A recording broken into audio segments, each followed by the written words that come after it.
അതിനിടയിൽ കെ മുരളീധരൻ ഒരു വെടി പൊട്ടിച്ചിട്ടുണ്ട്. എം പിമാരും എം എൽ എമാരും ഒരു സ്ഥാനം വഹിച്ചാൽ മതി, അവർ വീണ്ടും KPCC പ്രസിഡന്റ് സ്ഥാനത്തേക്ക് വരണ്ട എന്ന രീതിയിലുള്ള പ്രസ്താവന കെ മുരളീധരൻ്റെ ഭാഗത്ത് നിന്ന് വന്നിട്ടുണ്ട്.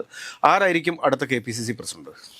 അല്ല, ഈ കെ മുരളീധരൻ പറഞ്ഞത് വളരെ കൃത്യമായിട്ടുള്ള നിലപാടാണ്. കേരളം കണ്ട എക്കാലത്തെയും ഏറ്റവും മികച്ച KPCC പ്രസിഡന്റ് ആരാന്ന് ചോദിച്ചാൽ ഞാൻ പറയും കെ മുരളീധരനാണെന്ന് പറയും, കണ്ണടച്ച് പറയും.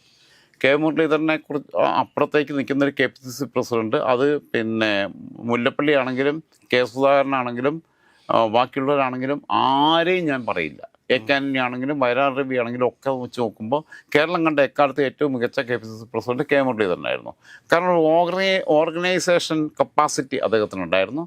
അദ്ദേഹം കൃത്യമായിട്ട് ഇംപ്ലിമെൻ്റ് ചെയ്യുകയും ചെയ്തു. ഒരു സംഘടന, ഒരു കേഡർ സ്വഭാവത്തിലേക്ക് സംഘടനയെ കൊണ്ടുപോകാൻ അദ്ദേഹത്തിന് കഴിഞ്ഞു. അപ്പോൾ കെ മുരളീധരൻ അദ്ദേഹം സ്വയം സ്ഥാനാർത്ഥിയല്ല എന്നുള്ളത് തെളിയിച്ചു. മാത്രമല്ല അദ്ദേഹം എന്തായാലും ക്യാബിനറ്റിൽ വരും, സംശയമൊന്നുമില്ല. കേരള മന്ത്രിസഭയ്ക്കകത്തൊരു മന്ത്രിയായിട്ട് അദ്ദേഹം വരും എന്നുള്ളതാണ്.